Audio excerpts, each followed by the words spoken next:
Hey y'all, it's your girl, Miss Nia Imani. I am the host of The Investor's Journey. We're a community and culture of individuals who are connected through the power of real estate. We're going to be highlighting a lot of different things on this channel, but here's a summary of what we're going to discuss.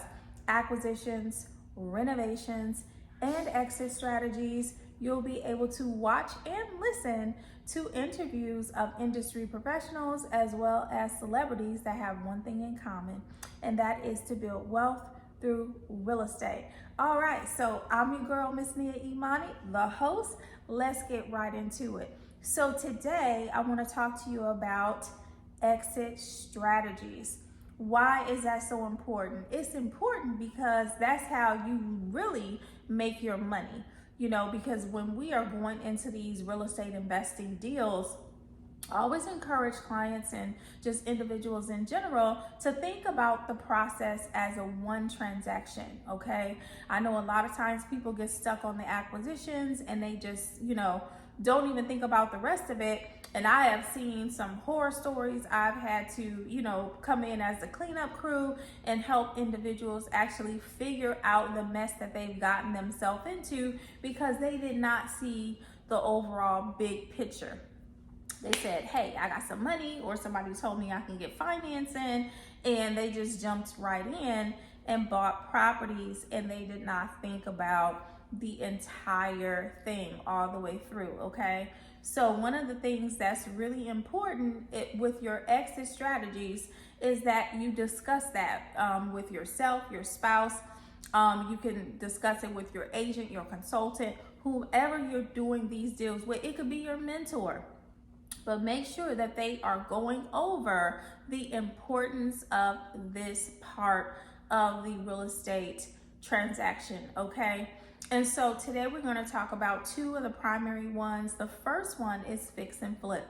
So fix and flip is super popular. Everybody wants to do it. You get to go in, knock down some walls, put up some cabinets, do the kitchen, bathrooms, all that fancy fun stuff, right? And then once that is done, you actually have the opportunity to put it back on the market for a higher price. And so when you buy low and you sell high, that's how fix and flip should work, right?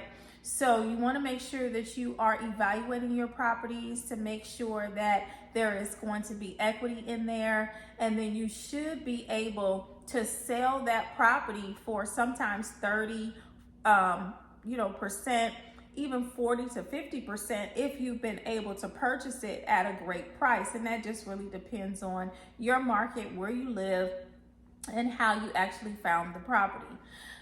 So that is the first exit strategy, which will be fix and flip. And then once you actually put it on the market, you're going to be able to get that cash, put it in your bank account, or you could put it in other properties and just rinse and repeat and keep going.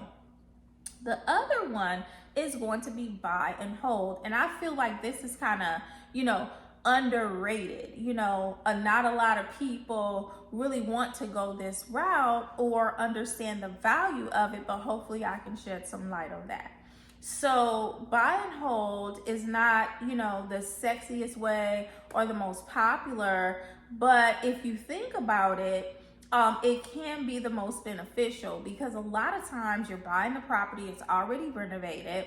You don't have to put a whole bunch of money into it up front. You may pay a little more on the front end, but as the years go on and the economy increases and the values rise, that particular property is going to be worth a lot more than what you purchased it for. So you get to keep the asset, right?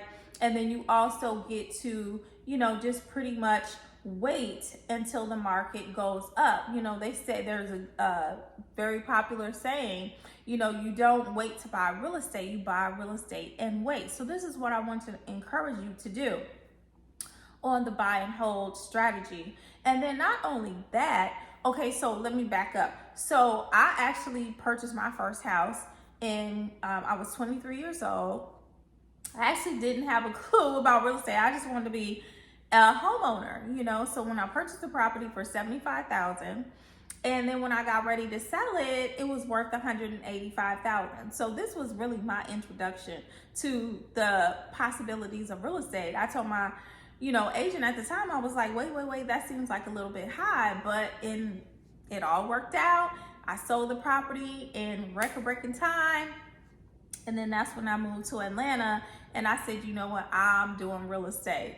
And when I got here, I had purchased my first, one of those guru classes, and I was just implementing the steps. So that was how I got into real estate. And it was a buy and hold. I bought it as a primary property.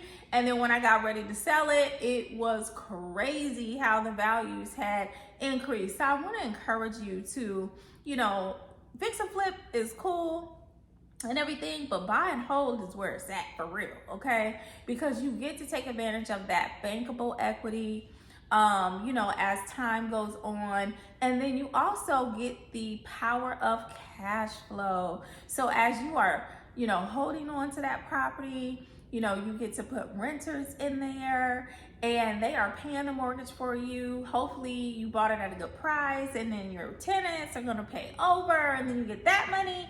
And then when the market increases and you get ready to sell it, or you can refinance and take some of the cash out, keep the asset, and then let it build up some more equity, and then just keep doing that over and over.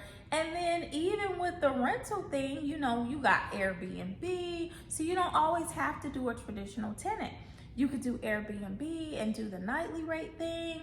You could do room rentals like what I do. I provide lifestyle retreats for professional women and provide them a safe, affordable place to call home.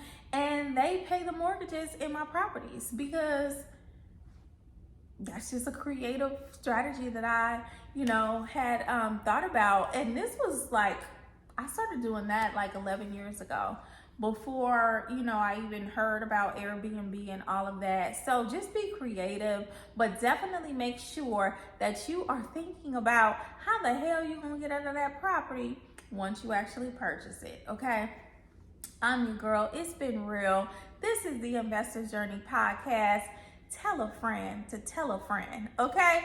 Pull up on your girl. I'd love to have you on my couch, not technically, but virtually. Bye.